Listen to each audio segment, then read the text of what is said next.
ಮೈಕೆ on ಮಾಡಿರಲಿಲ್ಲ. Hi, mic check. Hi Jaya ಅಂದರೆ Instagram Jackie.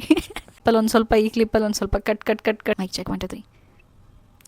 Hi, ಎಲ್ರಿಗೂ ನಮಸ್ಕಾರ. ನನ್ನ ಹೆಸರು ಸ್ವಾತಿ. ಸೊ ಈ ವಿಡಿಯೋ ನಾನು ಏನಕ್ಕಪ್ಪ ಮಾಡ್ತಾ ಇದ್ದೀನಿ ಅಂದರೆ, ಲೈಫ್ ತುಂಬ ಬೋರ್ ಆಗೋಗ್ಬಿಟ್ಟಿತ್ತು, ಏನಾದರೂ ಒಂದು ಇಂಟ್ರೆಸ್ಟಿಂಗಾಗಿ ಮಾಡಬೇಕಲ್ಲ ಅಂತ ಅಂದ್ಕೊತಿರುವಾಗ ಮೊನ್ನೆಯಿಂದ ಇನ್ಸ್ಟಾಗ್ರಾಮಲ್ಲಿ 365 days 75 days content creation challenge ಇದೆಲ್ಲ ನೋಡಿ ತುಂಬ ಇನ್ಸ್ಪೈರ್ ಆಗಿಬಿಟ್ಟಿದ್ದೀನಿ.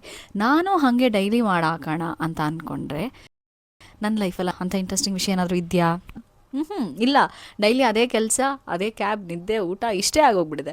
ಏನು ಕಂಟೆಂಟ್ ಇಲ್ಲದೇ ಇದ್ದರೂ ಕೊಡೋದೇ ಕಂಟೆಂಟ್ ಅಂತ ಅಂದ್ಕೊಂಡು ಯಾವಾಗಾನ ತುಂಬ ಬೇಜಾರಾದರೆ ನಾನು ಇನ್ಸ್ಟಾಗ್ರಾಮ್ನ ನಾನೇ ಫುಲ್ಲು ನೋಡ್ತಾ ಕೂತಿರ್ತೀನಿ. ಅದು ನೋಡಿ ಮುಗಿಸೋಷ್ಟರಲ್ಲಿ ಸ್ವಾತಿ ನಿನ್ನ ತುಂಬ ಏನೋ ಇದೆಯಾ ಅಂತ ಅನಿಸ್ಬಿಡುತ್ತೆ. ಆವಾಗ ಒಂಥರ ಫುಲ್ ಮೋಟಿವೇಶನ್, ಫುಲ್ ಖುಷಿ ಆಗುತ್ತೆ. ಅದಕ್ಕೋಸ್ಕರ ಈ ವಿಡಿಯೋನು ಮುಂದೆ ಒಂದಿನ ನಂಗೆ ಆ ಥರ ಖುಷಿ ತರ್ಬೋದು ಅನ್ನೋ ಕಾರಣಕ್ಕೆ I am starting this content creation. Next video ಯಾವಾಗ ಆಗ್ತೀನಿ ನನಗೂ ಗೊತ್ತಿಲ್ಲ, ಕ್ವೆಶನ್ ಮಾರ್ಕ್. ಈ ವಿಡಿಯೋ ಮಾಡ್ತಾ ನನ್ನ ತಲೆಗೆ ಒಂದು ಐಡಿಯಾ ಬಂತು, ನಾನು ಯಾಕೆ ಐ ಜೆ ಅಂತ ಹೆಸರು ಇಟ್ಕೋಬಾರ್ದು ಅಂತ. ಐ ಜೆ ಅಂದರೆ ಇನ್ಸ್ಟಾಗ್ರಾಮ್ ಜಾಕಿ, ರೇಡಿಯೋ ಜಾಕಿ ಥರ ಇನ್ಸ್ಟಾಗ್ರಾಮ್ ಜಾಕಿ ಹೇಗಿದೆ. ಅಲ್ಲಿವರೆಗೂ ವೆಯ್ಟ್ ಮಾಡ್ತಾಯಿರಿ.